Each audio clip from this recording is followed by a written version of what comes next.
I think maybe first, before we go into the actual alpha demo, maybe we should just talk about the the cross promo with well the Genesis thing. I think there's not many of us here. Like, if you have questions in this first part, just just drop them in the chat, and I'll chat them. I'll just reach out. There's only like 10 of us, so it won't get too crazy. Um, so yeah, I'll share my screen so we can all be on the same page.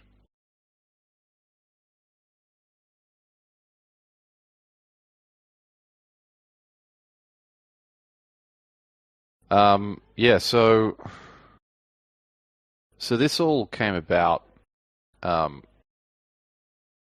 a couple of weeks ago when Tim reached out about and explained kind of what the Genesis project was all about.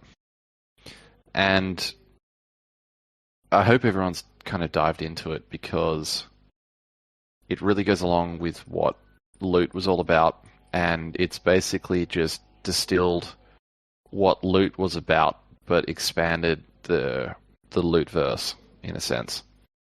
So these guys, the Genesis guys, they basically, well, Tim, the day after Loot minted, he data mined the whole contract and discovered that there's 16 orders.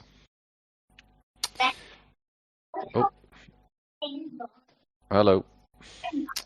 Yeah, so he discovered that the 16 orders throughout all the loot bags, they're the 16 orders that we added to the realms.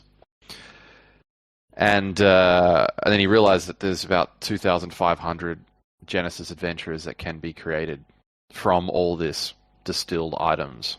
And so the goal is to distill all the order items from all the loot bags and then reassemble them into these, elite warriors, which are all the same items. So he kind of explained it all to me, and then we kind of just got talking about, cross promo. I think both projects are kind of on the same wavelength in terms of, we want to expand the loot verse and not isolate ourselves from one another, and it's a net gain for all of us if we can try and merge, well, not merge, but have this kind of cross universe going on, and kind of keep the theme of loot going, hence the orders on the realms. And so yeah, so this whole A-Time thing, the A-Times is an ERC20 token that obviously in Season 1 realm holders can claim, only realm holders, but in future seasons, like I think the next season, Genesis adventurers will be able to claim them, and we won't be able to claim them. But I wouldn't consider these the A-Time. Like, don't. The most value you're going to get from it right now is trying to assemble a Genesis adventurer, and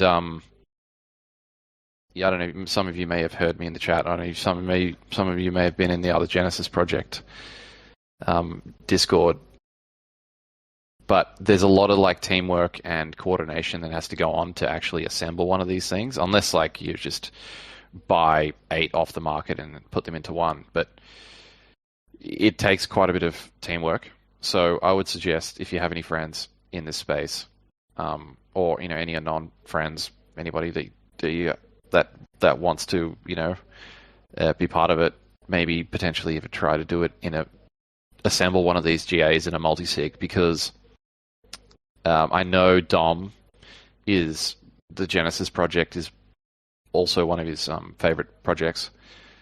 We actually had a call with him the other day and talked about the new loot website, which we're helping redesign.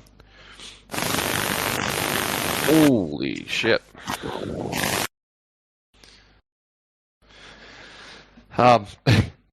So, where was I? Yeah, so I would really recommend kind of just getting stuck into that whole project, because ultimately the Genesis, like the warriors, are really going to be the most powerful of all loot characters because they're a full set of the same items. Yeah, does anyone have any questions about that part? Just reach out if you've got anything. I'm sure everyone's got a lot of questions, but we'll do like kind of the Genesis part, and then we'll do the staking part. We can do it in 2 sections tonight. That's cool. No one's got any questions. Yeah. So the season's going to end when 200 GAs get minted, which might be in a couple of weeks. So I'll just keep an eye out for low gas, and then just go and claim all. You are going to have to pay some gas for it, just the way these gas is just brutal these days. It is what it is. But I would suggest minting them and then trying to use them to trade mana for a lost mana, or trade them with other people in the Genesis Discord. And I mean, look, it's likely that A-Time will be used in a future contract designed by us too. And this is the beauty about what's kind of happening in this space, is that A-Time's a fungible token. Realms is we're creating these fungible resource tokens plus Lord token. You can do some really creative contracts that consume them all and then output something interesting. So that's where everything's kind of heading. So I kind of imagine that there's going to be quite a few like tokens like this. I wouldn't consider them. I mean, I wouldn't consider them like your traditional DeFi token or your traditional Ethereum based Ethereum token that has like a fixed supply. These kind of game tokens, they don't really have a fixed supply. They're going to be burnt. They're going to be minted and burnt. So they're going to have a kind of a different price dynamic to them. Like they'll be valuable because you can use them in contracts.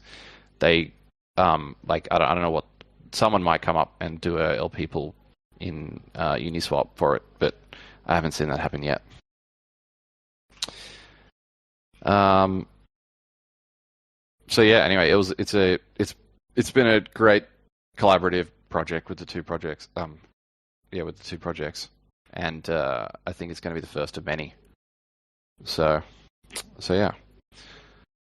If anyone's got any questions about that, just let me know.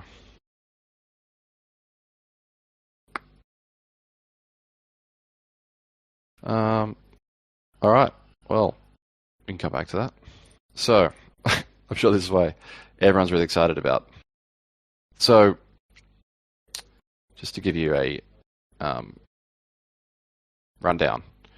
So, this is running on our local machine right now, but this is connected to Arbitrum's testnet, and so all the contracts on this are actually live, and they can all be interacted with, and all the data on this demo, which we're about to show you, is actually live data coming from the Arbitrum blockchain. And we're actually, just have a look at the roadmap, so we're all on the same page.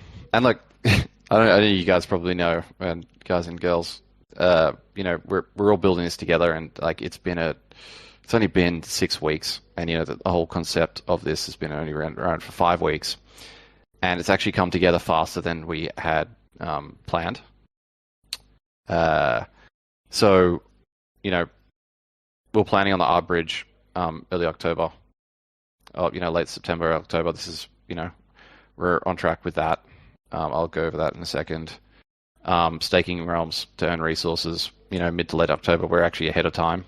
I'm hoping that we can actually release this product in the next week in like a beta form, where anybody that's willing to do the rabbit hole of Rinkeby and getting Rinkeby ETH and doing all this is welcome to do it, and I encourage everybody to do it. But obviously it's all just fake ETH. But the more testers we get into this earlier, the better and more solid the game will be. because we're doing some pretty cutting edge stuff with Arbitrum and on-chain data. So there are going to be little bugs around the place in the beta. Like that's just like any game. Even AAA games have betas for extended periods. And we're doing this all without any central database. They can just manipulate the database. We can't. The database we're using is Ethereum. So yeah. So I'll just go through the whole process of minting a realm. So this is all on Rinkeby, so it's all fake ETH. You've already done this, but I'll just mint a couple. Oh.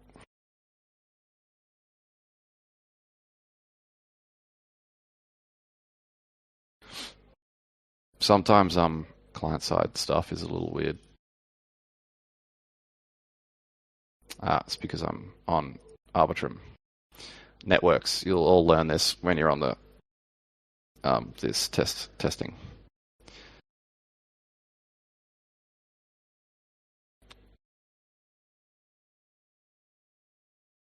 So that's just going to mint a couple. So yeah, this is the bridge. So the current state of the bridge is that it works in one direction right now, and Tiki and Red are working hard to get the withdrawal happening from layer 2. Well, the withdrawal's happening, but Arbitrum has this weird I don't know, Red, if you want to jump in and just talk about that part. If he's there. Or is it? Do you want to talk about it? Yeah, sure. Just with the NFT bridge, the way the messaging works between the layer 2 and the layer 1 is a bit different to the generic bridge, which is obviously just ERC20 tokens and Ethereum itself. But yeah, we're very close to having the withdrawal process done. So within the next week, I'd say. Probably within the next few days, we have to launch it so you guys can test it. Yeah. But in its current state, it still works going to layer 2, and you can do all the actions on Arbitrum and stuff. So, and this is also there is actually also isn't another kind of example of this on the internet. A lot of the ERC20 bridges. I mean, someone can correct me if I'm wrong because the space moves so fast. But last time I checked, most of the current bridges actually just make a clone of your NFT on a layer 2. It doesn't actually lock up your layer 1, so you can't be traded. So what we're doing here is rather novel. And so you can see it just kind of pops up here. Anyone that's done the Arbitrum bridge will kind of recognize a similar box. So that'll take like 10 minutes. So once you've minted and bridged, you can go to here. And just bear in mind, this is like an early alpha. So like we basically spent the last 3 weeks building the contracts, which are quite intricate and interesting pieces of code, because we're building this game to be upgradable and have extended features. And I don't know if anyone is a Solidity developer, but it's very hard to change state data once it's been locked in, and it's very hard to kind of update and add functions and stuff. But luckily, we've actually found this. Well, there's a EIP structure that allows easy upgradability on contracts. So we've been deploying and upgrading this actual contract that's running this for the last week, and we've kept adding features to it. And so it's totally working as expected. But the one thing also to remember with this in its current state is that all the data, so this is all data coming from the blockchain, but we're actually querying it directly in this current state.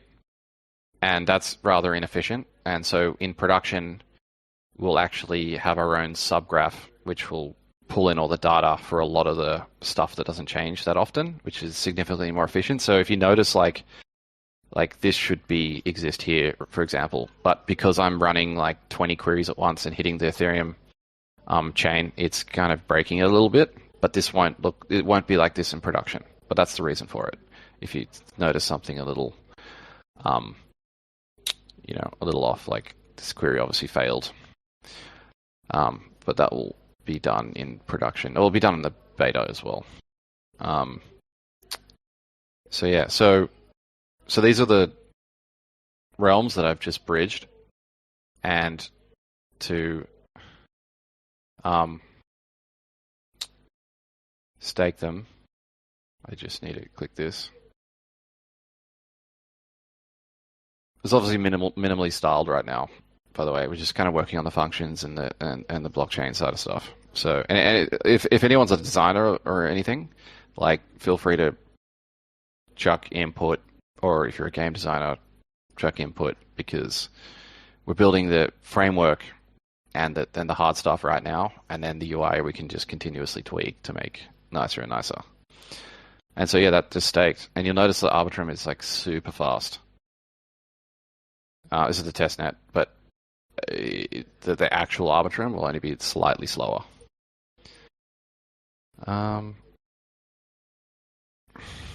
So yeah, so you can see there, that's the one that I've just staked, and you can see it's got wood, silver, stone, alchemical silver, and it's got the days to claim, and the monthly days to claim, which is basically the vault, which we've talked about in the past.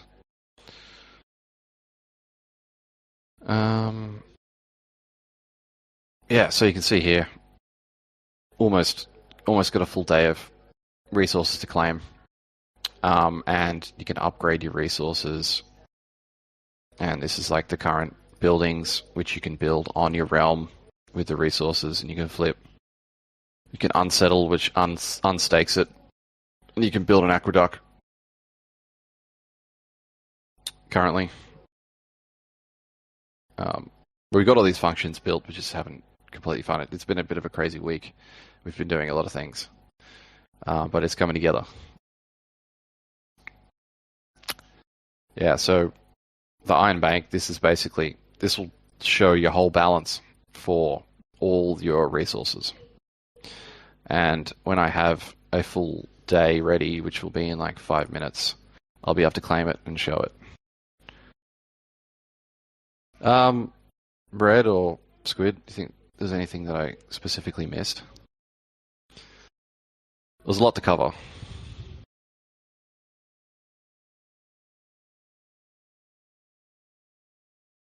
Nope.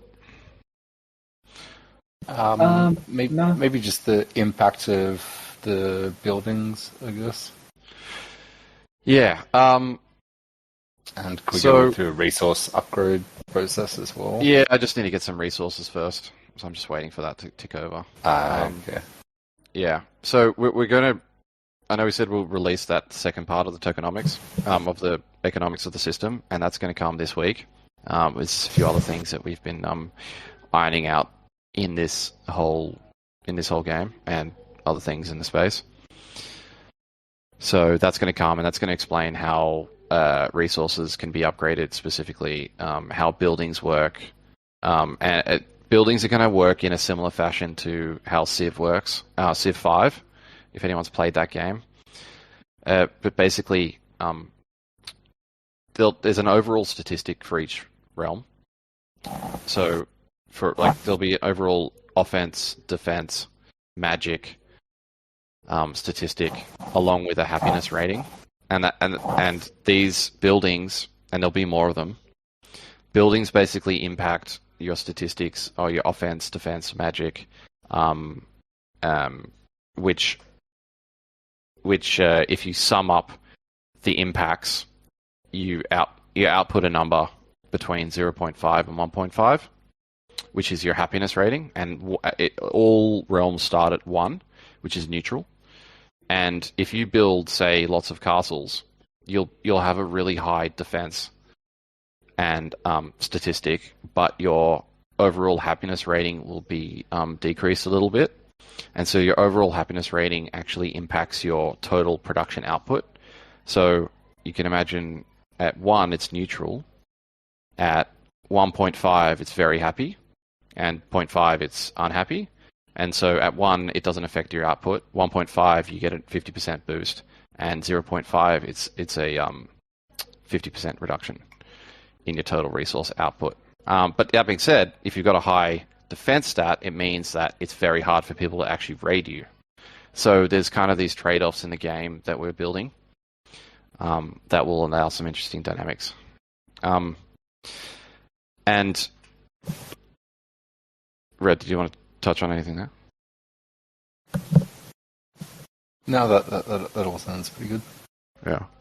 And then we've got the resources, which you'll be able to upgrade, which are basically resources are, I think, what someone from the community actually has been helping us. I don't think he's on the call, but we thought about this whole mechanic for a lot of hours, and the way that it's going to work is each resource is going to have its own upgrade path to increase its production. And so let's take wood, for example. It's like wood's the cheapest, most abundant resource in the whole lootverse. So it's going to be relatively cheap to upgrade. So it might take 5 coal or 5 stone to upgrade wood, or maybe 10 coal or 10 stone. Something small. But deep crystal, for example, that's a lot rarer than wood, might take significantly more resource value. So it might take a ruby, or it might take cold iron to upgrade deep crystal to get to the next level. So this is going to push people to actually trade heavily and try to upgrade their resources, and it means it also means that it costs different. It's a different cost to upgrade your wood, to upgrade your dragonhide, for example. Like dragonhide might take a mithril and adamantium to upgrade, because that's only fair, because it is rare and there shouldn't easily be more of it in the system. So that's going to help, and we'll go deep into this in the next article as well. So the other thing which has come about in the last couple of weeks is the orders, and obviously everyone was quite excited to see these pop up in their realms. And so currently they don't really, there's no meaning other than the law of loot currently, which is still yet to be decided. Really, we're writing it as we go. Everybody is writing it as we go. But some of the interesting discussions that have popped up are, we will probably, this is up for discussion, but we'll probably make it so you can't actually raid or attack a realm of the same order, which will lend itself to some pretty interesting dynamics. And then we'll also come up with a war contract where one order can declare war on another order in some form of signing of a contract, and if enough orders of each join the war, then the war happens. And when the war happens, say it happens over a 24-hour period, each order has to commit, each realm has to commit resources to it, and there'll be a health bar that increases or decreases. And after 24 hours, the team that has committed the most resources or done the most damage wins the war, and basically gets the spoils of war and gets to claim the other resources that the other order committed to the war.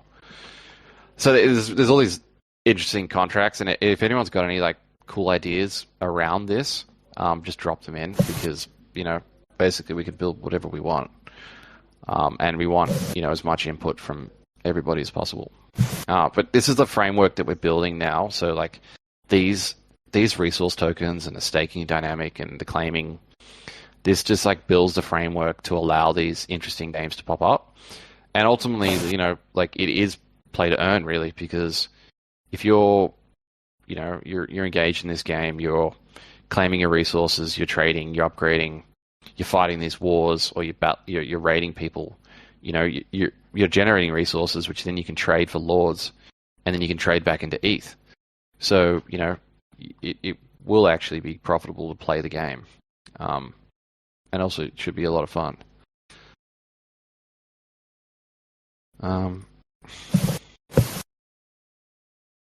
Yeah, okay. So I'm just going to claim these resources now.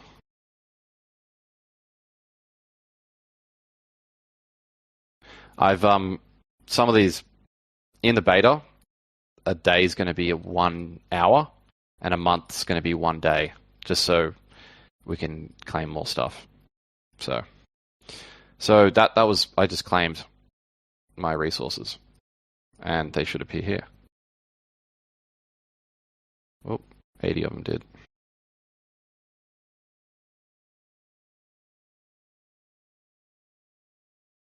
Not sure why Stone didn't, but it should have.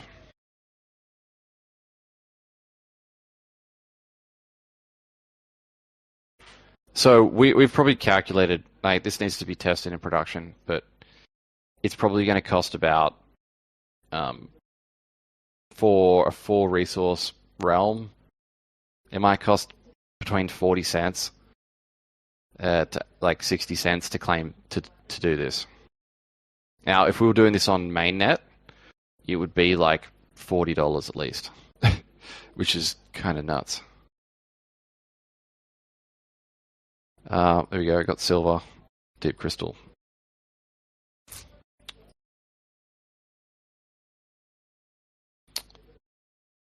So yeah, and as I said, like this, the way we're kind of querying this stuff right now, it's not efficient and it's not robust. But this is going to change in the beta.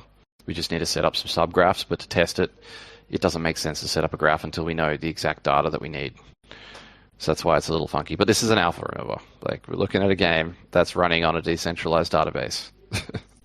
It's kind of crazy. So yeah, I mean, I think probably open for any questions that anybody. I'm sure everyone's got a lot of questions. Well, I hope they do.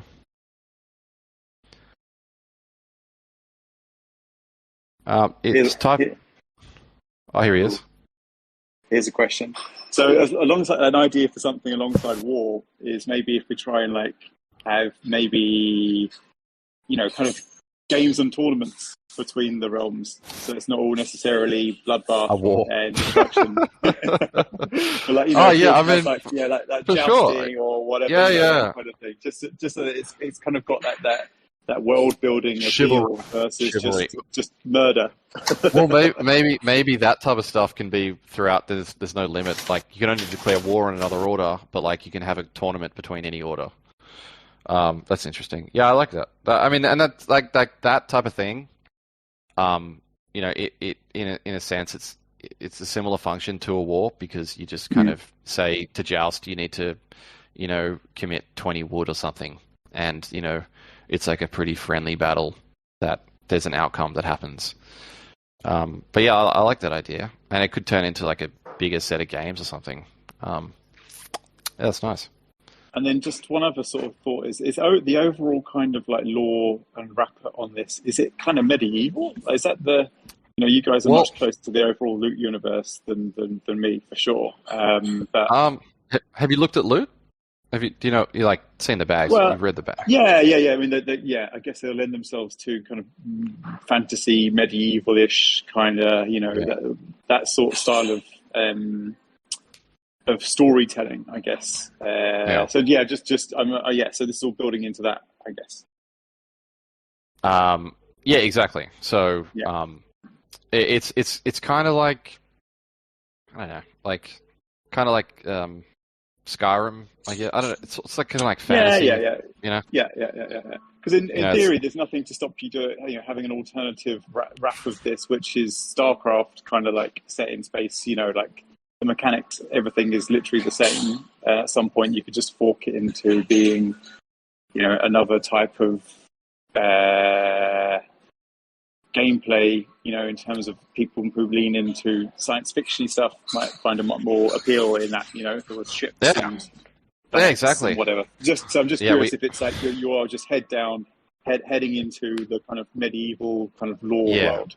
I think I think I mentioned it before. Like, like the loot the lootverse already exists, and like a lot of the people that hold loot hold realms, and a lot of people hold other, loot items hold realms, and so like we want, I see a future. It doesn't exist just yet, but I predict in like 6 months, a lot of apps are going to be on Arbitrum, and like potentially a lot of loot based adapts as well. And like say this is up and run. We got this up and running, and like there's 8,000 realms. They're all battling each other, and there's resources popping up, whatnot, and cool things are happening. All the resources from this, some other smart guy could come along and write a contract that does that jousting thing, that consumes the resources and then outputs something. All these like tokens that we're producing, because they're all on ETH, they can all interop with one another. They can all like talk with one another and be consumed by one another. So I see the future of like these like on-chain gaming is about to totally blow up. Like it's going to be the biggest theme for the next year in crypto space. I'm so pleased to hear that. That sounds epic. And not like, I think there's a lot of games, like if you are going to invest in games like this, and like this isn't financial advice, but like the trend, obviously Loot started it. I mean, a couple things before Loot, but like it's all on-chain data, and so like that's where the real magic happens, when this stuff is all on-chain. It's not just metadata that's being manipulated by an API, because that's all controlled by a central server, really. And so it's not really a dApp. It kind of is, but it's not. It's like a hybrid. But when everything is on-chain, all the data's on-chain, it creates some really interesting things, and it will create some interesting things. So this is a question I asked actually in one of the chats, and I don't know if it was answered or not. But whilst we're on the call, so say for example, I developed one of my realms, and I build a city, whatever, build a castle. Where is that data layer stored? If it's like go on. So okay, so this is an interesting technical kind of problem that we've kind of solved. We've solved. So when you bridge your realm, you get a bridged realm, which is like a 1-to-1 copy of your layer 1 realm. And so that's the bridge realm. You'll be able to trade that on OpenSea if you like, if you're on Arbitrum, and you'll be able to bridge it back. Now, when you go to stake, when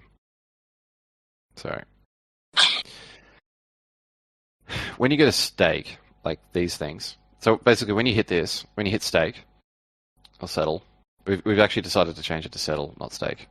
When you go to settle your realm, this actually creates a new ERC20 NFT. And so this new ERC720 is called an S realm. And this S realm basically has a bunch of functions that call this storage layer that we've designed. And it's actually I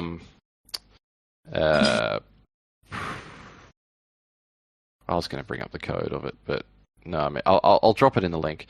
But it's it's designed by this guy called, I don't know, has anyone heard of Aave Gotchi? Oh yeah. You know Aave Gotchi? Okay, so the guy that basically designed this whole storage structure called the Diamond Storage. Someone may have heard of it. If you know Solidity, it's kind of this kind of new storage type. But basically, it allows like extend, like you can basically keep extending the contract and keep adding storage to it and keep adding functions. So it's what you need to create an actual functional game. And so all the data that's getting stored here, so like the markets, aqueducts, castles, and ports, and like whatever other data, the tokens are actually just tokens, so they'll be in your wallet. Any other client will be able to see them. But the actual structural data, like the level of your resources upgrades, your staking data, your markets, castles, any of your war history.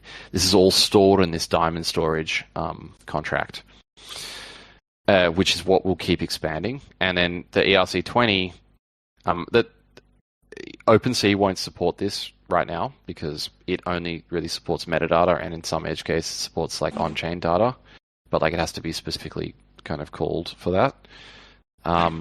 All this data will be able to be seen like in the S realm itself. So we'll probably create like a marketplace for these, which, because they're just an ERC20 token, you'll actually be able to trade a staked realm in the future if you want.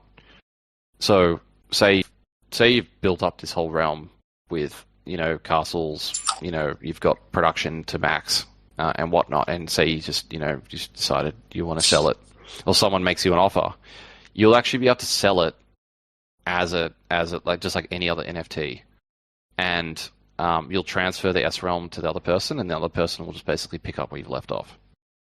And then if the other person wants to unstake and actually go back to the original realm, they can unstake, they'll get their Arbitrum realm back, and then they can bridge it back to L1, and they are the owner of that realm. Okay, cool. So there's basically an on-chain way. Yeah, sort of following along. So the original token just remains as is, but you worked out a mechanism for putting the kind of created data on the chain in a different way, basically, and that can be passed on from the owner of the token to the next owner of the token if they want to. Yeah, well, I mean, the data itself is like stored, like mapped to the token ID. So basically, in the contract, 1176 will be mapped to this data struct, and it will have all this data in it. But the ERC itself isn't like it's actually its own separate contract itself. It's its own contract. The diamond is just calling it, and so when you transfer it, it's just like transferring any other token. But this won't like appear. This isn't metadata. Real, like it's not metadata in its traditional sense. It's on chain, and you can query it if you have the ID, and you own it if you have the ID, because you're the only one that can interact with it and do this stuff. Okay. Hey, I could ask a million questions, but I should probably just let other people ask questions. I do have one more actual thought, which is, say if you had, it looks like each realm is like a kind of fairly intensive, or could be quite an intensive thing to manage.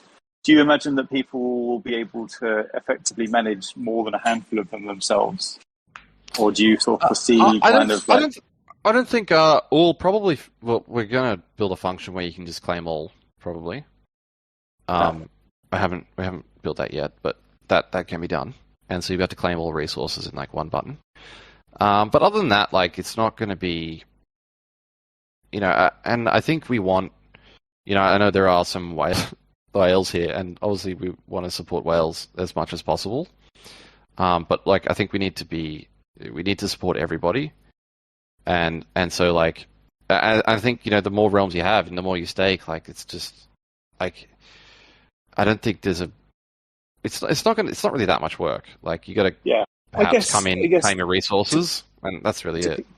To clarify, then, so if you've got say 10 realms, they're effectively treated in the kind of user interface that you're building as a single kind of combined unit. So you could, for example, claim. So like when you're creating like when you're building out like a treasury, you're actually building out for all of the realms that you own. Versus independently, they're sort of separate realms that you manage separately. Do you know what I mean? So, like in that scenario, where basically if you own 100 of these things, you're effectively managing one treasury across 100 realms. Is that correct? Versus 100 individual treasuries. Yeah. Okay. So, yeah, good question. So the Iron Bank. Yeah. So this is just an aggregate of your wallet's balance. It's not, and it's so these, So we've actually got quite a few different tokens here going on. So we've got contracts. So I think there's 5 different contracts in this whole game. So the resources themselves, this is actually their own contract, It's actually not part of the diamond itself. The storage structure. It's like its own 1155 contract, and you can have a read about them if you're not familiar. But these are all contained within it. And so this 80 figure is getting being queried by the wallet address. And so this wallet address has these amount of tokens in it. And this isn't per realm, this is per wallet. The only thing that's per realm is like the information. So so that means that you basically could like a whale can deploy kind of crazy. They don't have to. They'd be operating in a very different way to somebody who's got one or two realms. Yeah, I think that. Well, they'll still have to do the hard work and upgrade everything, and they'll still have to do the hard work and upgrade markets. There can't be. There's not going to be a button being like upgrade every available market. Like you're going to have to go and upgrade your market independently in each realm. But you should be able to claim all your resources at once. But yeah, the only thing it's per realm, the data. It's not per wallet. But your treasury is just your wallet. This is everything you got. Okay, cool. That's all. I could probably go all day, but I'm gonna thanks guys. Super interesting update. All right, thanks for the questions. There we go. That's the API endpoint breaking. Just the way we've done it. It's just sometimes these test nets just break. It's just the cutting edge. Like we're on a test net of like a new network. There we go. It's working again. Sometimes it's a bit funky, but that's what you deal with. That's what you have to deal with. Anyone else got any questions?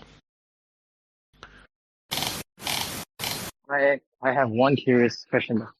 Like, are we looking to build a game on top of Realms right away, or are we planning to make Realms more like a platform? Is that where people can actually build on top of it? Because I think both have different roadmap, right? And yeah. I think both. The answer to your question is both. Like we're building the primitives now, which are the resources and these kind of dynamics of, the orders. You can't fight your own order. The defense and offense. And the raiding and the upgrading and the trading is kind of a game in itself. And what you said about are we building the platform? The platform really is this structure that we've designed, and it's the fungible resource tokens, because it's the fungible resource tokens that other contracts can consume and output something interesting. But the only way to actually get them is to stake, we'll settle. Yep, because I think someone mentioned just now, like, there might be a lot of like derivatives out of this as well, like a tournament within the realm itself. I'm just thinking, like, imagine like a realm on its own is a map. It can be used to make another new game, right? And then it actually creates another incentives for the realm holder as well.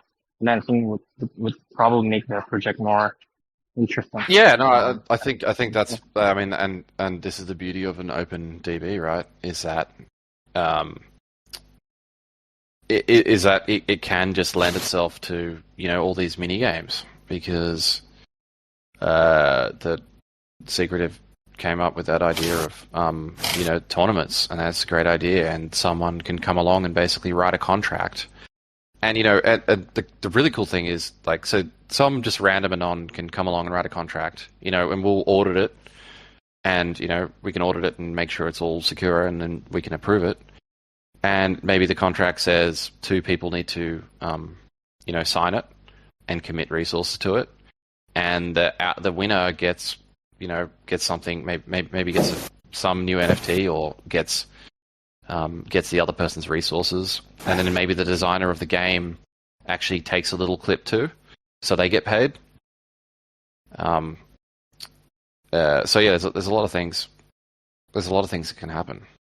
And because it's open, right? Anybody can come along. One of you guys can come along and just write the contract if you like. This is the whole thing, right? It's all permissionless. Anybody can do anything. But it's all about if you use it or not.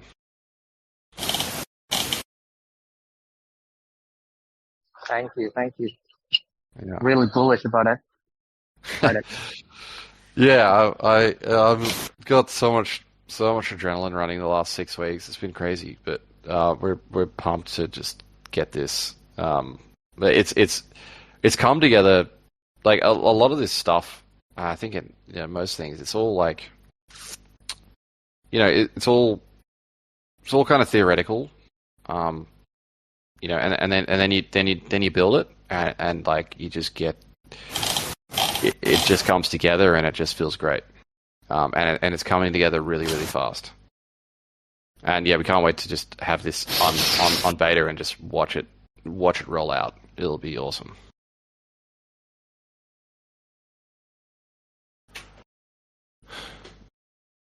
Anyone got any other questions, or you can just type in the chat and I can respond. I missed the beginning, but like did you talk about and I'll watch the replay, but did you talk about the partnership you've got going on with the Genesis guys? Yeah, so, yeah, I did. We did talk about that briefly. Fine. Okay, cool. Don't worry. I'll come back and watch the video if you've already covered it. Yeah, I'd dive into Genesis if you haven't read about it. And just like I think the GA like the Genesis adventurers that you have to like resurrect from the 8 pieces are going to be really valuable. So I would suggest if if you have any non-friends or you have any friends in real life, maybe make a multi-sig and try to resurrect one and just hold it. Because I mean, it's really cool, but the bar to entry is high. I was looking at it, and it's like sort of like 8 ETH probably to get one of those guys. Well, this is the thing, which this is the thing. Sorry, Neo, I think you're. Yeah, thanks, Neo. This is the thing, right? Okay, so because and look, A-Time, like it is going to be quite an inflationary token, so. I would try to use it in what ways you can, just because it's not really like a your traditional kind of crypto token. These are like new game tokens, and so their value is really going to come from actually using them in interacting with whatever they can interact with, rather than just trying to flog them on Uniswap or something. Which I'm sure that there'll be LP pool that gets created for it, but so. In Season 1, you can trade 100 Adventure Time for a lost mana, which means... I'll show you. Oh,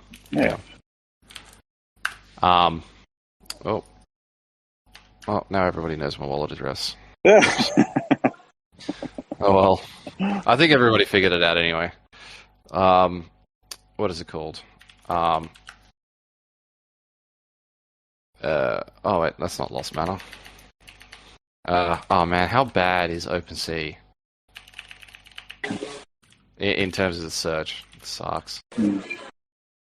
Okay, so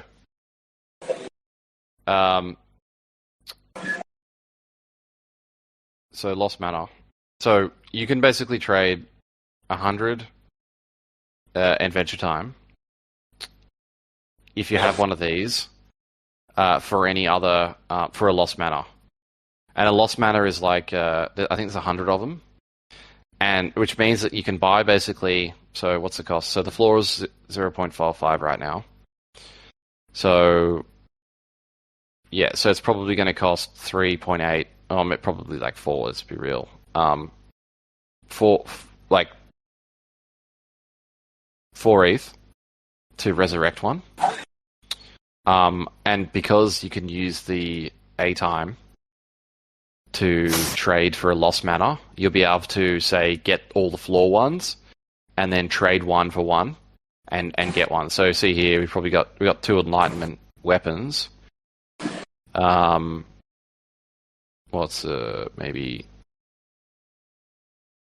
I don't know, maybe by the three, these 2, and like another one, and then trade Adventure Time for the ones that are missing, and then you've got a GA for like 4 ETH, which I reckon it'll be worth doing.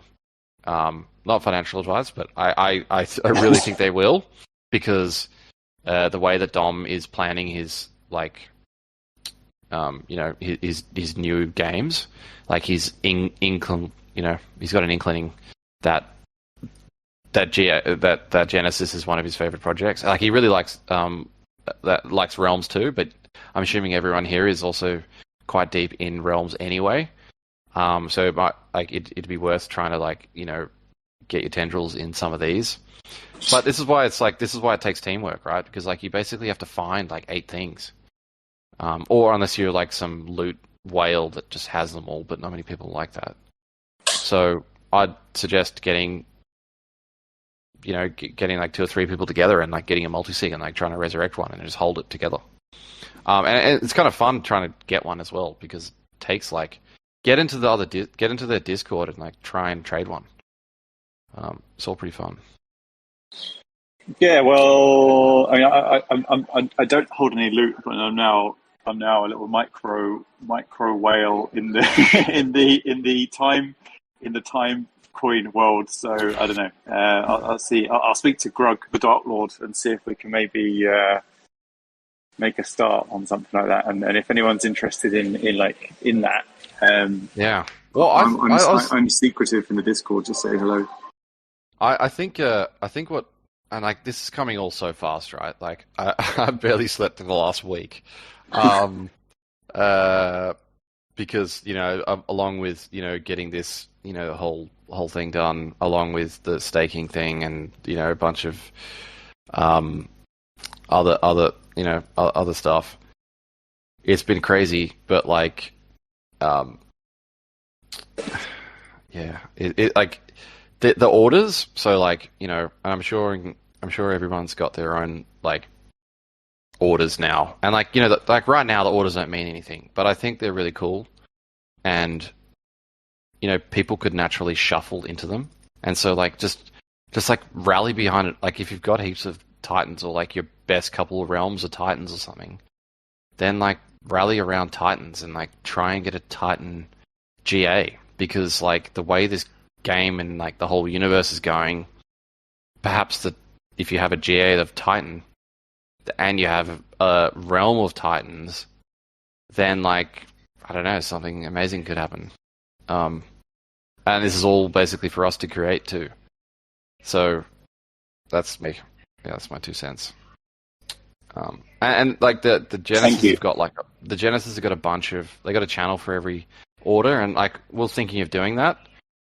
I don't know. What do you guys think? Do you think we should make a channel for all the orders, and so all the lords can kind of start rallying behind their own order too? Yeah, that'd be really fun. Yeah. Okay. Yeah, I like that.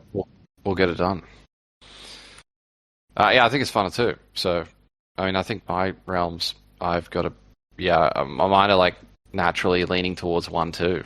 I don't know, maybe some lords will just decide to dump all the ones they don't like and just get all Titans or something. That'd be kind of cool. Who knows? But yeah, anyone got any other oh, hang on. Any questions in the thing that I missed? I was a bit late to the call, so I'll probably just rock the recording, so sorry if you've already answered this. How close is the Arbiton bridge now? Did you see me do it? So, okay. It's basically, so it actually works in one direction, and totally as expected, but Arbitrum's kind of weird in the way that it withdraws things, and because like it's literally been around for like about a month, there isn't any standard to actually withdraw the ERC 721 token, and so we've basically got it like, so this will just bridge. This is currently what we've got, and so You have to confirm a transaction, and then this will bridge. And it's basically what this is doing here. It's depositing your realm into a lockbox, and it's minting a layer 2 realm for you, which is it's sending it to you.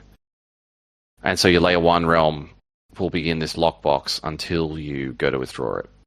And we've got the withdraw function actually working. It's just there's like one bit that was just it's taking ages to test because you have to wait like 8 hours for it to like actually come through. And so Tiki's on it, but it's just like there's no real standard. There's nothing that exists right now that does it. So basically we're almost there. Yeah, like it seems really close. Yeah, we're almost there in a nutshell. Yeah.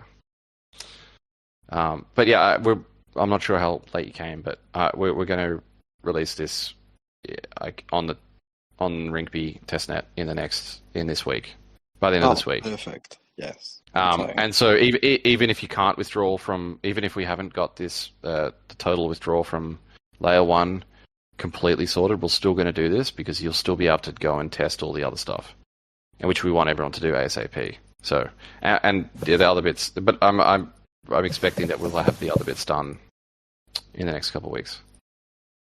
Yeah, everything just seems to be moving so fast at the moment. It's great how hard you guys are working. Yeah, you'll notice there's some you'll get the hang of network switching. It's kind of a totally new user interaction that everybody's discovering, swapping networks and stuff, and it's all a bit janky right now, but it'll get smoother. Will it all be done through the website where we mint our realms? So the platform. Yeah, Biblio. Yeah. Yeah, that's where we're gonna. That's where we're doing it. Yeah. But I mean, if you got any input, you think something could be better, just if you're a coder, do a pull request. It's all open source.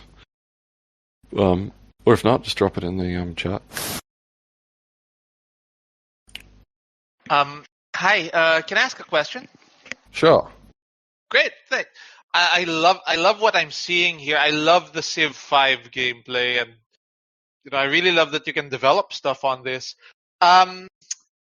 Since you're putting all this stuff on Arbitrum, I'm also participating in another project called Treasure. It's actually on Bibliotheca, and they're coming out with this other product called Legions, which is basically like soldiers and whatnot.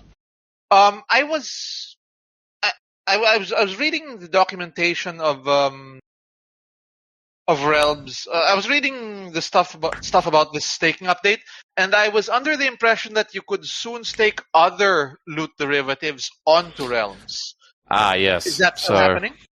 Yeah, that's still happening. We're just cool. we're just doing steps at a time. Because we can't, we want everyone to be able to play, there's steps, right? I mean, you'll keep going on forever if you try to do all the features at once, right? You get that feature creep going, creep going on. So, we've conceptualized and designed how we would do it, but that isn't going to come in the first version of the staking, or like staking on a stake. Stake on a stake. Staking on a stake. But we've mapped it all out, and we are going to do it. But it's also some. I don't know if it exists. Have you ever seen a stake on a stake happen? I haven't. But not yet. Yeah. So there's a few little quirks that we're working out on it all. To just make it as smooth as possible, because what happens when the realm unstakes, for example. So there's all these little edge cases that we're working out, and that we've got conceptually done. We just our core focus, we're just hyper focused now to get this solid framework down pat, and this solid kind of storage structure and all the architecture done. Because then once we've got the solid base built, then to build on top of it is much easier. And it's hard to go back, or you can't really go back on a blockchain. It's always there. So we've got to be very careful about what we do in version 1 and like how do we get to version. And so all these things need to be thought about. You can't move as fast as a traditional game or a traditional just website. You need to really be calculated in how you plan your architecture. Of course. Yeah. Great. Yeah. Well, I'm glad you're doing this methodically, and if you do come out with the first stake on Arbitrum, I think that'll be big news. Yeah. No, we've got a lot of. Oh, the other thing I'll just touch on, which just sparked my just back to this. Okay. Back to this thing. Sorry, it's getting late here. Right.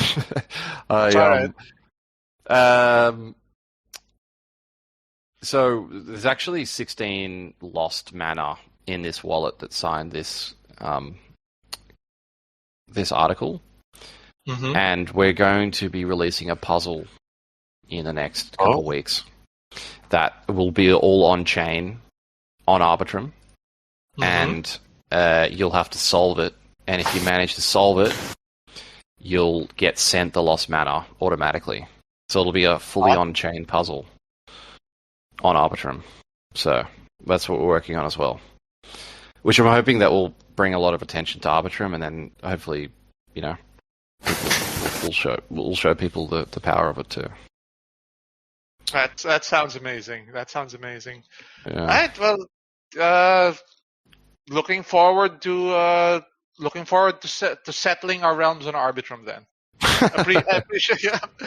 And then stake on the first stake on a stake on Arbitrum. Staking on a stake. Maybe we do a stake on a stake on a stake. We go deeper. We could. Yeah, we go deeper. Yeah, maybe. We'll see. Well, thank you very much for the insights and. Thanks, Mike. Yeah. Thanks. Thanks, Mike. I'm just looking up Dham. Oh, he's gone now, I think. Oh, no, he's still here. Hey. Yeah. Hey, man. Yeah, Amazing. you're a Civ 5 fan? Oh, big time. I just played a campaign with a friend a couple of weeks ago. Yeah, nice. Yeah, it's a happiness rating that we're trying to, get right. And that's kind of the dynamic. Well, we're going to in this whole beta, this is why we want like as many people doing this beta as possible, because like, the more people to play it, the more feedback we get, the more kind of tweaked and balanced we can get this happiness rating. Yeah, I'm down to be a beta tester. For sure. Yeah, we'll do a full explanation, but I think you're a Web3 lord anyway. You'll be sweet. I just bought a realm. Oh, you just bought a realm. Because it's too cool. So awesome. Yeah, thank you. But yeah, it's pretty awesome. I'm a big Civ fan as well. Okay, Red Ruggles.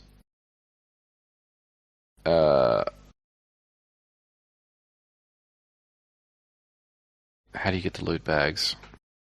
Ruggles. I think you're a bit late to the loot bag. You're gonna have to buy a loot bag on OpenSea. That's the only way to get them right now. But you can mint realms without a loot bag for now. But loot bags are pretty pricey. They're about what's the floor, like 5 ETH or something. But you can get M loot, and so the M loot's probably looking like it's going to be used in a lot of games in the future too. But I'll just, if you're new to this whole space, I would obviously read what we're doing.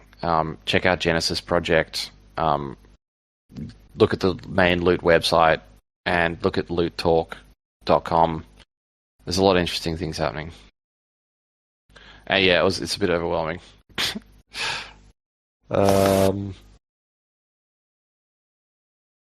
Okay. Kex says, what are your plans making resources more useful in the further games? Seems that they're mostly used to generate even more resources. So, well, you can use them to generate raw, like to increase your production.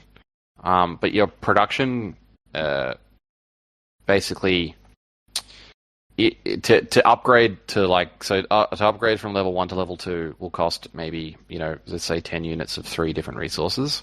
To upgrade from level 2 to level 3 might cost 12 of those same resources. So it actually costs more to upgrade continuously. And so this kind of makes this kind of nice curve on output and keeps the kind of tokenomics in check.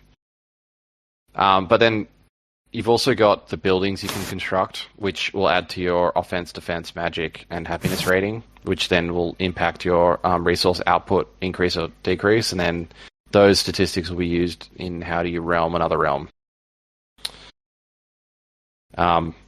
And, you probably just heard what we were talking about before, like how these resources are the primitives, and like the contracts in the future, like a war, where orders can fight one another, or like a tournament, like Secretive said, where you can compete in a tournament, and maybe the tournament itself could be like a graphical game, and someone could come along and build that's on Web3, that's like an actual jousting game, for example, where you could put up these resources, but you actually joust the game, so it takes your kind of mouse and keyboard skills, and if you do win, you get the resources.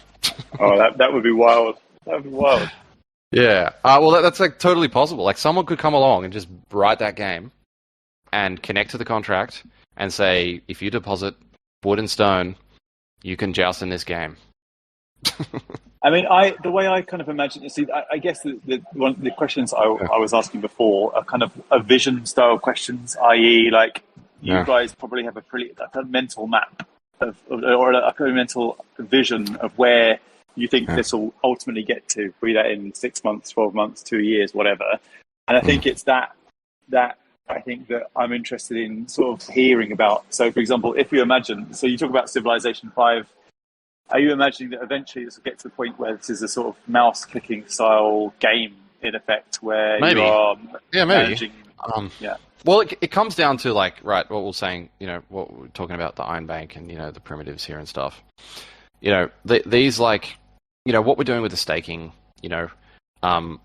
maybe someone could come along and interpret this data and create a visual game that makes it, and then the war perhaps could be that click game that you talk about. But you can't get that unless you have the base layer. And this is the base layer, and that's why it's like remember like DOS in like the 90s? Like, it's like we're kind of at that stage right now with on-chain data where it's like all primitive kind of CLI, DOS type interfaces. But, give it a couple years and, there's some really cool web 3D stuff that's possible now. So I think we're actually starting to see it in some other crypto projects pop up. But you can use Web3 and the kind of in-browser graphics to create some pretty cool games. And that cool game could be linked to the resources. But you need the actual layer, which is this, generating the resources. So, say for example, this could be running, and then, you go to this other site where it checks your balance of the resources, and then you can interact with it. Yeah, that's kind of what I'd sort of imagined. Yeah. That's kind of how I was sort of conceptualizing it, and I'm just interesting to see that that's how you see it too. And I guess you look at what's happening in the sort of NFT archaeology kind of world, where people look back at something that's 2 years old and are like, oh, that's the very first NFT, and that's the very first whatever in that kind of space. Yeah. Well, are we on the wave of the first on-chain games here? Is this like first generation on-chain games, or is there anything before this? I mean, it moves so fast. I don't think there's very many on-chain Arbitrum games, unless someone can. There's a bunch happening on Polygon, but I think it's so hard to keep track. I mean, I haven't thought about anything else other than this for the last 6 weeks, so I've kind of lost track of the market. I don't even watch my portfolio anymore because I'm just doing this. But I mean, there's a lot of that happening in the gaming space. around here, but like I think there's still a lot of stuff happening, kind of crypto, but it's not on chain, because it is rather difficult to do, and like it like you have to be. Brad, you got something to add to that? Or are you just breathing? Yeah, sorry, that's probably just my mic there. Just breathing. All right. Yeah. He's excited. Yeah. Very So excited. it's like there's a bunch happening in this space, but I mean, someone can correct me if I'm wrong, but I haven't seen many on-chain Arbitrum games, and I'm sure there's going to be more. But like Arbitrum is just one layer 2, but the future is going to be multiple layer 2s, and lots of games running on all of them, and you'll probably be able to swap between them pretty easily, for sure, at some point. But this is like cutting edge, blockchain tech right now. So yeah. It's all very new. I wonder if people will look back on this and be like, "Oh, that was one of the first wave." I think so. About the different angles in which this could be. There's I guess if you're looking at building out a narrative as to why people would want to invest in this, i.e. buy realms, it's like you've got different things. So one is you might think the token is going to increase in value. 2 is that you might think you're going to generate a yield from the resources that you can sell into other people or sell to ETH. 3 is you just want to play it. 4 is that you think that actually you're buying something which is going to have archaeological value in 3 years' time, in the same way that a punk might. Do you know what I mean? So it's just the different theses that you might approach this with. If I can jump in for a second, I think if you're going to say that would be like the first decentralized, composable on-chain gaming from an archaeological point of view. Yeah, and is that Loot? Or is that this? Well, Loot kind of kicked it all off, but like Dom kicked it off. There were the people that did it before him, but like he kind of kicked it off, and then like everyone's run with it, and then everyone's running with it harder. And this is Realms is built off the Lootverse, but nothing's really happening with Loot itself, and so the game needs to be built by, like what we're doing that uses Loot. But I think if you're going to take a snapshot of time right now, I think what we're doing here with Arbitrum and this whole on-chain game is pretty crazy, and this is definitely going to be a set of precedent. But Loot will be first there was CryptoPunks, then there was Loot. We'll look back on it like that. Yeah. Loot kind of changed Loot changed the game. Okay, cool. Man, thank you I appreciate all of the questions that I've asked and answered, and I also for all the people who've had to listen to my voice a lot through this. Thanks for bearing with. No, you've always got some good questions. I look forward to more. This is turning into something that has become like a mild degenerative gambling thing. Where like, oh fuck, I'll go and mint a realm to almost $350 hobby. $350 dice roll. Don't attach a real world value to them, man. That's the wrong thing to do for my mental well-being. Sorry. No, just kidding. It's turned into sort of like I because I'm impressed by the speed and passion, and I'm just blown away by the kind of new model that exists in crypto, where basically you can create and build based upon passion and interest, where the community fund the project, and there's no middlemen, there's no one to answer to, there's nobody to say this is the speed of which things should happen, there's nobody to say that actually we're not going that direction, it needs to go to the board or it needs to go to the investors. It's just totally. It's just cutting all the crap and just going pure build. I've had so many conversations with people over the last 6 weeks with the exact same thing you just said. I've said the exact same thing, basically. It's like, this is... What's happening now in this space is... It's ownership, like decentralized ownership over like a protocol without any board, without any corporate structures and cross-border.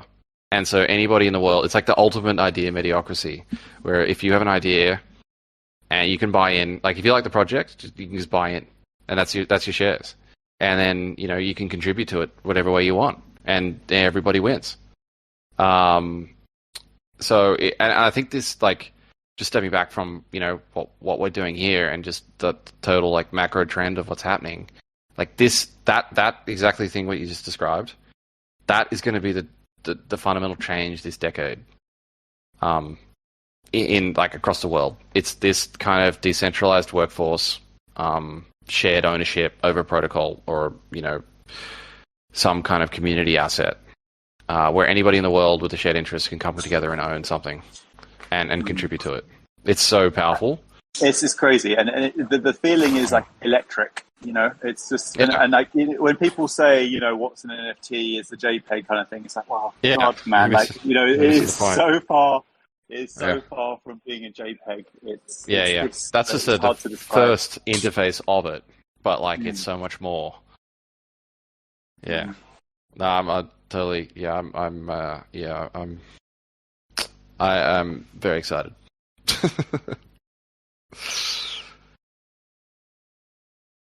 You're too excited. You're probably tired about all the coding. It's been a big week, but I'm feeling good. It's Sunday now. It's 11:30 in Sydney, well, Australia. Sorry. So it's time for a pint then. I'm drinking a Scotch right now, actually. Lovely.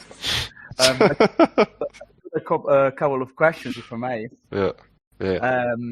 One would be, so now that we're picking up on regarding the layer 2 and possible different layer 2 in the futures, like is the contract like will be built in a way that could be like either forked or redeployed on let's say another layer 2? For sure. I think Immutable X or Optimism, they're gonna be probably, if not better than Arbitrum currently. Probably at the same level. So I was wondering if maybe we can keep the states of our like realms as well, and all the buildings that we anyway, like the bank as well. So can we keep all that state? If we're moving across, obviously.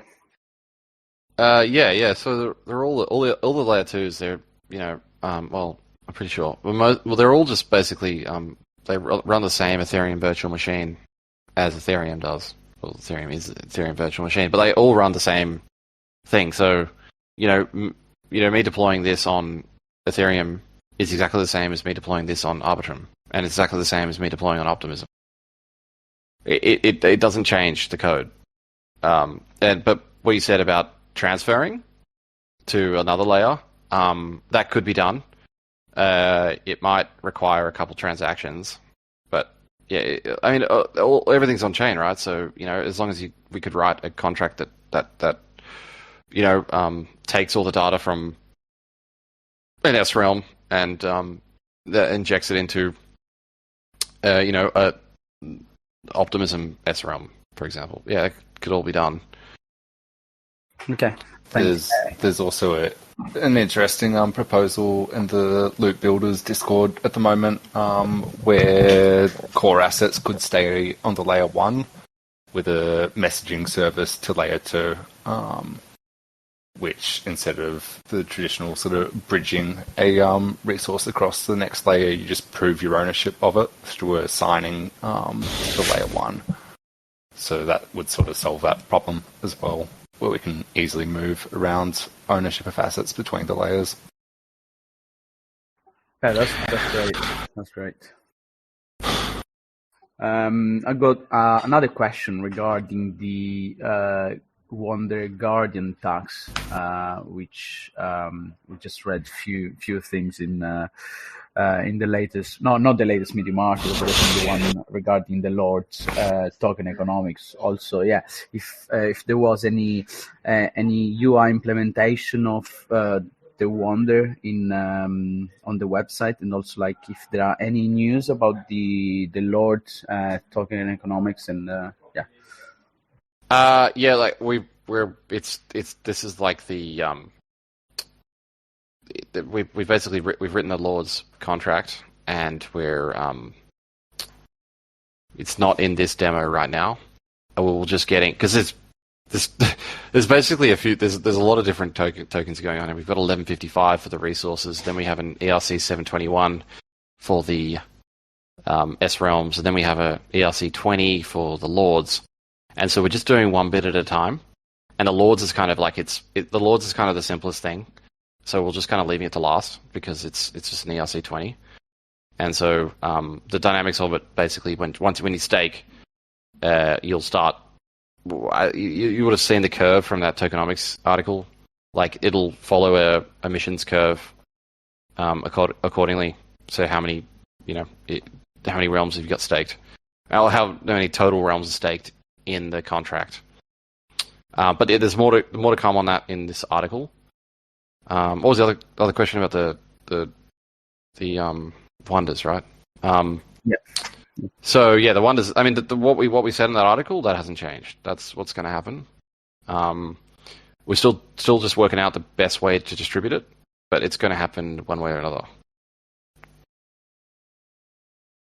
Okay, thanks. And also, just an idea that I had earlier when you were talking about the collaboration with the Genesis project. So, did you think about like maybe having any benefits for this Genesis adventure? Maybe of course there will be each part of one of the orders. Maybe there will be like some nice. Funky interaction with the wonders of the same order. Do you think about that? Yeah, maybe. I mean, like, I think that obviously the obvious interaction is you could, if you interact with a realm and a GA of the same order, then something interesting happens. To be honest, I haven't thought about what happens when you interact with a GA of a wonder on the same order, but we can theorize something and we can come up with some interesting thing that happens for sure. Yeah, I think that would be an interesting mechanic also because everyone that have a GA would probably want a wonder and vice versa. So everyone that's got like a wonder of a certain order then will want to have a GA of the respective order, I think. Yeah, I think so too, and this is why it's great, right? Because, from the outset, they don't really mean anything, but they do have meaning. But I'd like to see, people align behind, Titans or Giants or whatever. I mean, it could be on a 4.5 F each, at least, or even more. But yeah, not happy for our wallets, that's for sure. Yeah. But I think I don't know. I feel like the way everything's heading. I mean, it's too. I feel like the way that everything's heading, Genesis is in terms of adventurous stuff like loot or M-loot or whatnot. Genesis have that nailed, and they're going to be the, them along with Realms and are really the two best projects right now that's happening in this space, in our opinion. That's centralized in the whole loot laws, because we're just trying to expand the loot law, together rather than that's really kind of our focus, is that we want to keep the law consistent and kind of keep this kind of cross there's bridging between projects happening, and so we can create this kind of cohesive universe rather than just a fragmented one, which is kind of what's happened, right? Because there's so many things happening. And now, there's so many things that happened in the last 6 weeks, but now there's this people that are serious about the projects, and now they're starting to put out products, and they're the people we're going to align with. Nice. Yeah. Are there any other candidates they are kind of similar to Genesis in terms of obviously Realms in terms of how kind of dedicated they've been into developing their projects? I've not been following apart from Realms and I just did some research, reading yesterday on Genesis, but I haven't kept up on other derivatives really. So I was wondering if you had any other contacts with anyone else. It's most. I've been talking with Loot Mart. They're doing some interesting things, but you also need a loot bag for that. So I don't even have a loot bag. What else? Loot Mart doing some cool things. There's a bunch of cool art projects popping up, but like they're really just like that's not really on-chain data. It's kind of like all art that kind of is generated from a loot bag. What else? There's not that many kind of. There was heaps of loot derivative projects, but they all kind of just died. In this space. Magic are doing some cool things, but I feel like that they're kind of like they're doing some cool things, but I feel like they're not really kind of they're just kind of doing their own thing right now, which is fine. But I don't feel like they're kind of in the loot verse anymore. What else? Oh, yeah, there's not that many to be honest. Yeah, I mean that was the kind of like original risk, because everyone was kind of building derivatives because of obviously the price of loot was going to the moon, and everyone it's going to bananas, yeah, and everyone's just trying to cash in, and it kind of showed, right? Everyone was trying to cash out, and that's the projects that like. I mean, if you have a look on Etherscan, like go through them all, like a lot of them like had like 5 mints. Like they weren't worth the gas. Yeah, exactly. Yeah, no, not even the guys with the could claim for free claimed anything. So. Yeah, yeah. There's probably some other projects that I've forgotten that I haven't mentioned, but to be honest, I haven't.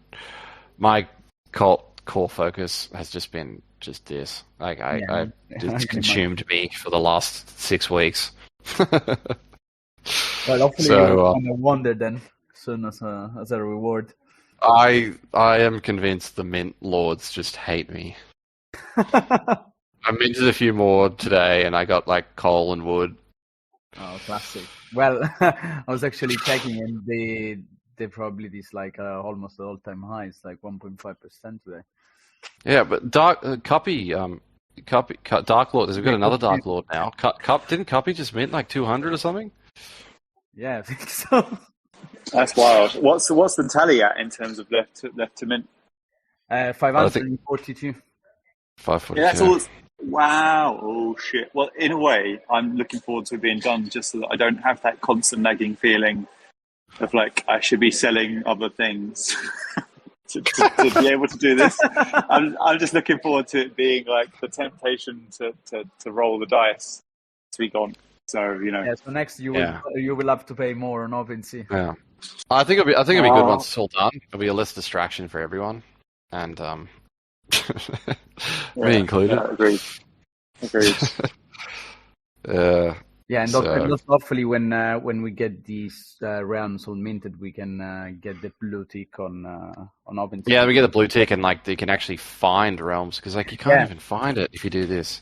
Yeah, the algorithm on OpenSea is just like fuck. It's completely like not. They must have like set it so like you have to type loop. Yeah.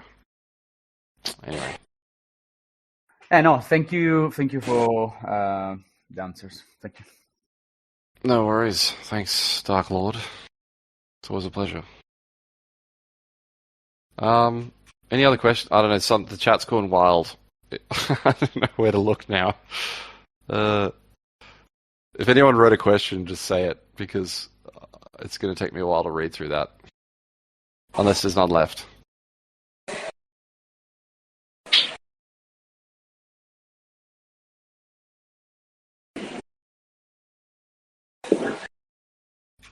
All right. Well, if no one's got any other questions, then maybe we'll just call it a night or a morning, wherever you are.